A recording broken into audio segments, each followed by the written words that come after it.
Hi, my name's Laura Hine. I am a candidate for the District 1 seat on the Pinellas County School Board. And today I'm really happy to be talking with Scott Peterson, who is a teacher in Pinellas County Schools. And in honor of Teacher Appreciation Week, I was hoping to talk with a teacher every day. Thank you, Scott, for joining me Hey, today. Laura. So if you wouldn't mind introducing yourself to everyone. Sure. My name is Scott Peterson.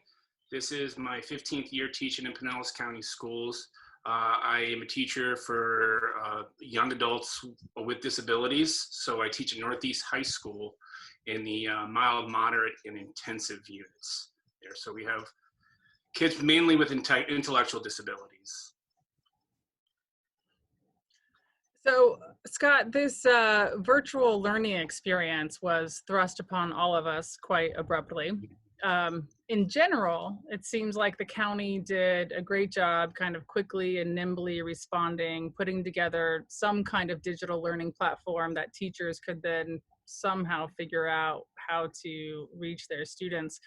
Um, but the experience must be different for our students in special education, for you and your students. Can you tell us a little bit like what that's been like for you and your students?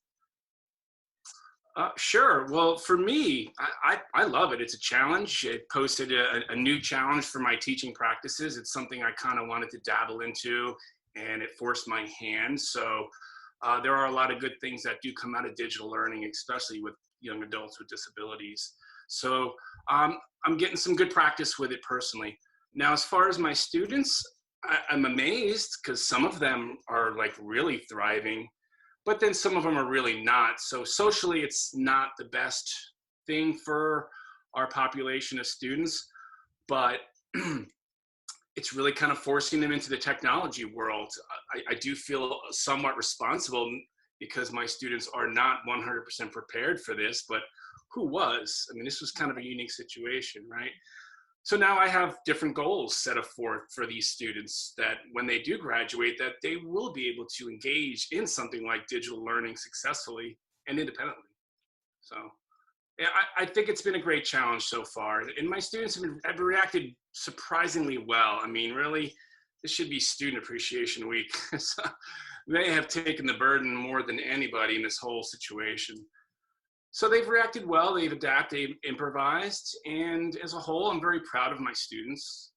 We have a long way to go with this. It's been stressful for some, but very enlightening for others. So I'm going to take the positives and saying that this is a good experience for us all. Are you able to reach all of your students or the vast majority of your students?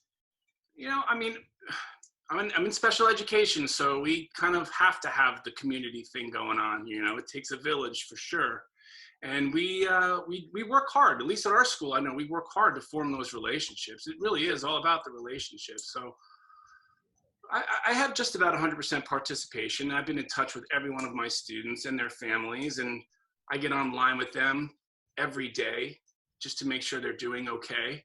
And if they have Wonderful. any questions, just be there for them. And really, we try to pick off where we left off and make it as normal as possible. As you can see, I've made my den into my classroom. I have a whiteboard behind me, and I actually get up there and I do lessons, and I do what's needed for the kids, what's best for them. That's fantastic, Scott.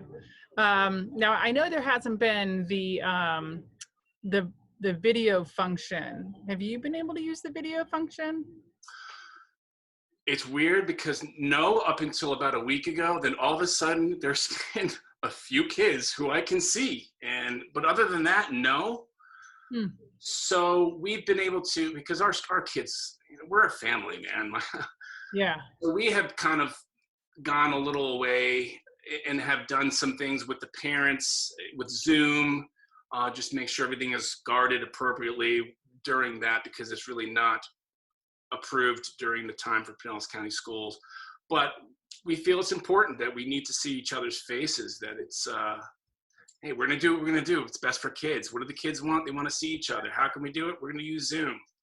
So we've done that and we've used it, and they love it. Every Friday we do a Friday social, and we get on and we play bingo, and we get to talk. We have little like we kind of continue the round table talking, you know. So again, we're just trying to make this as normal as possible. So it's a way to do it. But as far as the teams hasn't been very cooperative with that. No. So outside of the virus situation now, what even in the virus situation, in all situations, one of my base beliefs about education is that thriving teachers equal thriving classrooms. If our teachers' lights are shining, then so are their students. What do you think the education system could do to better allow our teachers to thrive in their work? Ooh, there's a lot. Okay. First, administrative support is always huge. That's just leadership. Without good leadership, you can't have, you know, good pawns in the game.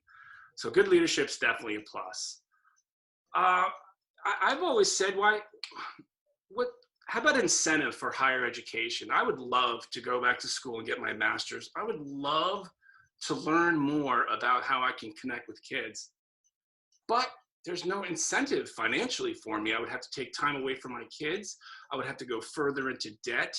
And the kickback for having your master's doesn't equate to what I would rack up in debt from the time that I have left in education. So I would love to see some kind of reward for, you know, teachers who get their master's degree within a certain amount of time. A lot of other states do it. Be nice to get that incentive. Mm-hmm. Another thing is, of course, teacher pay. We don't do it for the money. I get it, but when I'm teaching for 15 years and I have somebody who was just my intern last year coming in making the same amount of money that I have, that's a little concerning for me. So that's one thing I would like to see improved upon. Just fairness of all, you know. Sure. Thank you. Yeah. Over the years, if there have been any, what kind of school board level decisions have impacted your work, either positively or negatively? Or also, if you could interview school board members for hire, which is basically what an election is, what kinds of questions would you ask, or what kind of attributes would you be looking for? If I were interviewing somebody, the first question I would ask was, well, what stake do you have in the game? Do you have children going through the process right now? Are you from this area? Have you spent a significant amount of time in this area? I want people who are representing teachers and students to really thoroughly understand what it's like to be a parent, what it's like to be maybe a teacher or somebody who's kind of going through it, not somebody who has grandkids. I mean, I understand people come with a lot of experience, but we need some people who are speaking for the kids at this level. Things have changed. 20 years ago is 20 years ago, and oh my gosh, it is a world of difference. So having younger people with younger kids going through the process would be the best case representation, in my opinion. So that would be my question I would ask somebody, you know, if I were interviewing for a school board position. What was the other part? Sorry. I asked about if there have ever been any kind of school board level decisions that have impacted your work positively or negatively. The only thing that I really recognize is we go away for summer break, we come back and everything's different. You know, it's like they've changed, they've hired different people. That's not fair for kids, because then it makes teachers having to scramble in their 10 days of preschool, which is inundated with trainings and meetings, right? And so now I feel like a lot of times we come back and so much has changed. We've got to change the way we teach.